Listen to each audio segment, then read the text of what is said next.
Welcome CSC 121, Programming 1, Fall 2020, to our rock, paper, scissors exercise. This will be exercise 11 for this semester. We're going to try and continue what we did with our dice game, and we're going to use kind of a similar concept with that.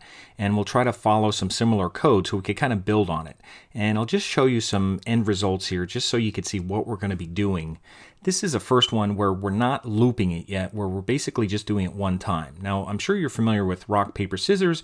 You pick either rock, paper, or scissors, and you go up against either one of those three. Rock can beat scissors, rock can tie with rock, and rock can lose to paper if you choose rock. And I'm just using rock as an example right now, so you could pick the other two, but in any scenario, one can beat the other, one can tie, and one could lose in every scenario. So we're going to use that with random numbers, and I'll just show you an example here. We'll run this, and I have it set up so that we only have to put in R, P, or S instead of typing in rock and paper and scissors, because people will spell scissors wrong.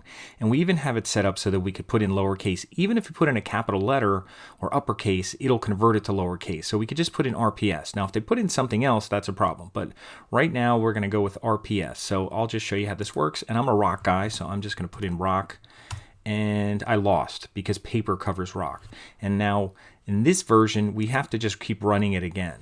So I'll choose rock again. And I lost again. And I'll see how I do this time. And it's a tie because the computer chose rock. So it's basically a random number going up against a random number. I pick a random number, really a letter, but the letter is going to correlate to a random number. And then the computer is going to pick a random number. And it's just going to match up to either rock, paper, or scissors. I usually do 1, 2, or 3 being rock, paper, or scissors. So I'll run this again just to see if we have another scenario here. And we tied. See if I could win one here. And I finally won one here. It says, you win, rock crushes scissors. So it'll indicate who won. It'll basically indicate what I did, whether I won, whether I lost, or whether it's a tie. And no matter who wins, it'll say the reason. So if I win, it'll say because I chose rock and it crushes scissors. And if I lost, it'll give the reason because it'll say paper covers rock. So there's always an explanation of why you won or lost. Now, right now, this doesn't loop at all. It doesn't keep score. It just does this. You got to keep running it. So that's no fun. So what we're going to do is we're going to put it in a while loop, just like we did with our dice game, so that we can have like a best of 3. So the first person who gets to 2 points wins. So let me show you that version real quick. So similar setup here, except we're going to keep track of points. So I'm still going to go with rock. Now, I lost because paper covers rock, and it also is printing out a score. It's saying you 0 and computer 1. So when whoever the user is, it's saying you. So in this case, it says you lose because paper covers rock. It says you 0, computer 1. And then it's prompting again for some input. So of course, I'm going to choose R again. And I lost again, and I lost 2-0, game over. So it ends the loop, it breaks us out of the loop, and obviously, if someone gets to 2 points, that's going to be the thing that breaks the loop, or the condition that breaks the loop, so just like we did with the dice game for best of 3. And it's also printing out a final message here, so it's not just printing out you win or lose, it does that. These are basically the games, and this is the match. The match is game over. So that's the way it's going to be set up. So we're going to do this one with a while loop that basically breaks when someone gets to 2 points, and if not, it's going to keep looping. So we're going to use like a while true, some kind of infinite loop so that it keeps going until we get to some point where it's going to break. So that's what we're going to set up. So let's get this started in Replit. So I'm in my student Replit account. I'm going to go into my CSC 121 folder, and I'm going to make a new repel. And again, we'll just use regular Python. And you can give it a name here. We're just going to call it 11, and I'll just call it RPS, and I'll put a dash, and I'll put HOMA R. So exercise 11, RPS, and we'll use dashes instead of underscores. It doesn't like underscores for some reason, so we'll use dashes. And we'll do create REPL, and it looks like it's in that folder. And we'll make a second one then with a while loop. But what we're going to do first is we have to import random. We're using a random number. So that's the first thing we have to do. We have to put import random. Make sure we do that to use any random numbers. And I like to put an extra space in between. And what we're going to do first is do a prompt. And the way I set it up on the other one, I did something called upick. I didn't put any underscores in our variable names. I just called it upick. And it's going to be a prompt. So we're going to do input.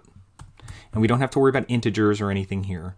We're going to say input, and we're going to put in enter R, P, or S, and in parentheses, I put rock, paper, scissors, just so we know what game it is. I mean, that helps. And I put quotes around the R and the P and the S. I don't know if we need to do that, but I'll put a colon and I'll put a space so we could stretch this out a little bit. So that looks okay. And again, I have my text a little bit bigger, so that's why it's breaking on a line. So that's our input right there. So we don't have to worry about integer because we're not worrying about any numbers. And let's just make sure that things match up.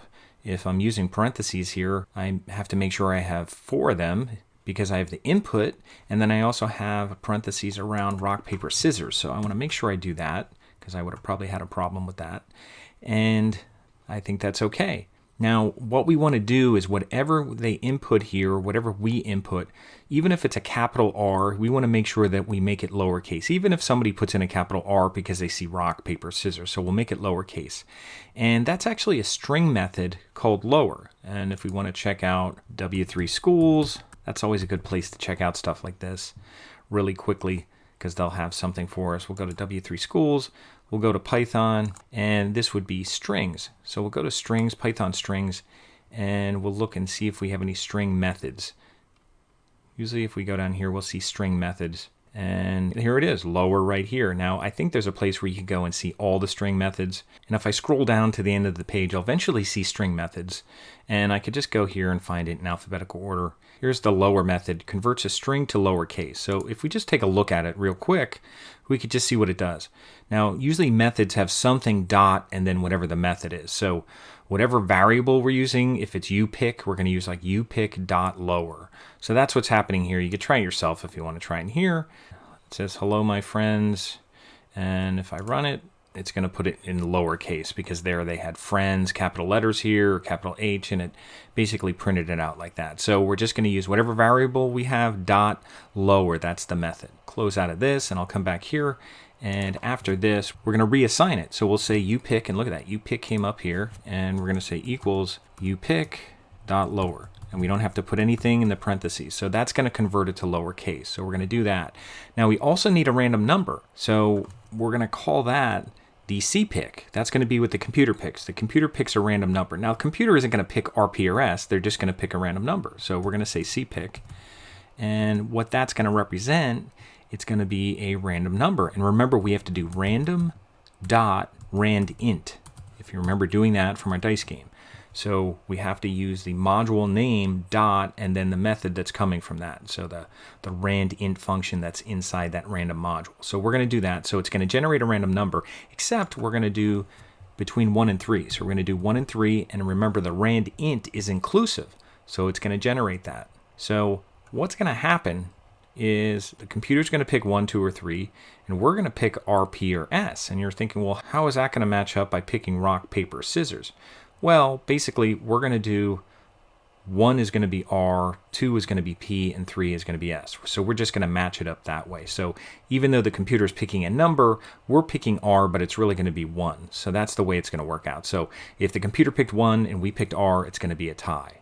So we're going to have to set up a conditional statement here, and we're going to set it up. I think the easiest thing to get it working is just set it up so that if you're picking rock first. So a lot of times I'll just put a comment here and I'll just put pick rock. That way we know everything below here is picking rock, and I could even put a bunch of dashes here just so I know that everything under here is picking rock.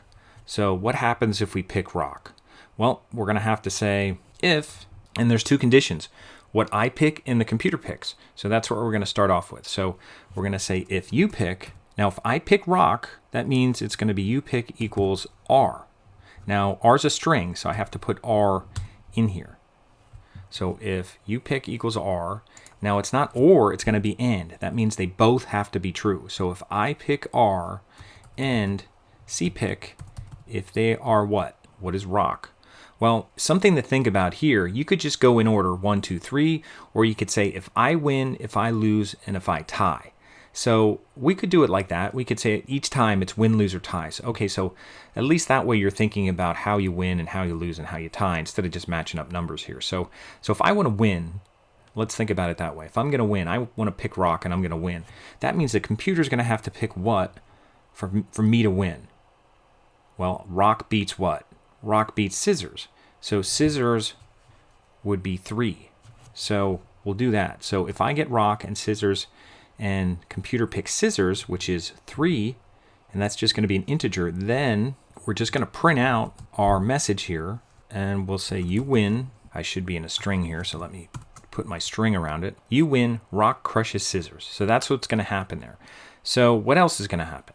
Well, these are going to be elifs. So we're going to have to go back here and do elif, and the other scenario is going to be, we're going to keep doing these here. So I'm just going to copy this, and it's still going to be you pick R, and now we're going to do a lose scenario. So what's the lose scenario? What does rock lose to? Rock loses to paper. That's 2. So I'll put 2 here, and then we can just copy this print statement and put that here and say you lose. So now we have the setup that we're going to be able to repeat, and it's going to be paper covers rock. And we do something else too, where you can actually set these up as variables, these little output things, and put them together. When we do JavaScript, we do that sometimes. But right now, we'll just print out the actual string statement that's going to come out. So there's our win. Let's do one more elif, and I'll just copy this one.